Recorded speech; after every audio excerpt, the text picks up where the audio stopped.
It's true that some people are really good critical thinkers, but most of us have to practice to be good critical thinkers.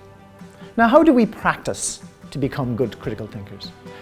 One thing you could do in your assignments is, if you were reading research studies, that instead of writing about the research studies in a descriptive way, you could provide a critique of the study as well as a description about what the study says. So, for example, you could say something like, well, this was a very small study and we have to be careful about the findings.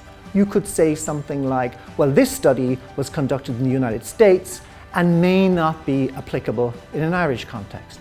Now, if I was reading that, I would say that person has responded critically to the research study.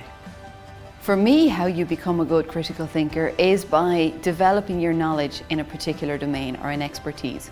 So I'm a scientist, and I would try to instill in my students how really important it is to understand the measurement techniques, to understand how they work, and to understand what the limits that those instruments have.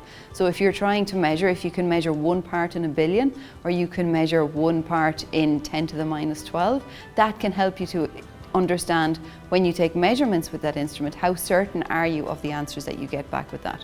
So your discipline knowledge is critical in terms of giving you the expertise to be able to evaluate trueness of statements.